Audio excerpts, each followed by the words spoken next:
জীবন খুব কষ্টের জীবন যাপন, আমি কি করব। দেখেন ভাইয়ের দুঃখ শোনেন, আমার দুঃখ পরে করতেছি। এই দেখেন আমার এক ভাই, জীবনটা শেষ, চিনি ছাড়া খরমা। চিনি ছাড়া খুব মানে বোঝেন কি, পুরুষরা যতই সংসারের দিক, সমাজের দিক, মনে করেন যে বন্ধু বান্ধবকে দিক, কবে কি জানিস, মিষ্টি হানে মিষ্টি হানে। এই জন্যে পুরুষ মানে কষ্টের জীবন। হ্যাঁ,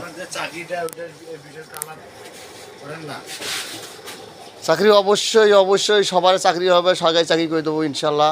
ওর সরকারি চাকরি হবে, এই বাবুরও চাকরি হবে সরকারি, ঠিক আছে। বেতন হবে 1.5 লাখ, তোমার বেতন হবে মনে করো যে 1.5 লাখ। কয় লাখ টাকা লাগবে? ও চাকরি এরা দেবে, ঠিক আছে। সেতু মন্ত্রী আর আপনাকে দেবো হইলো পদ্মা সেতুর কি কাউন্সিলর সাহেব। ধন্যবাদ, অসংখ্য ধন্যবাদ। ওরা আমাকে একটা পদ দিতে চাইতেছে। বাংলাদেশে যত কাজ কাম আছে এগুলোর দায়িত্ব আমি পাবো, ঠিক আছে। আপনারা দোয়া করবেন, সবসময় ভালো থাকবেন, ইনশাআল্লাহ ভালো কিছু হবে ইনশাআল্লাহ।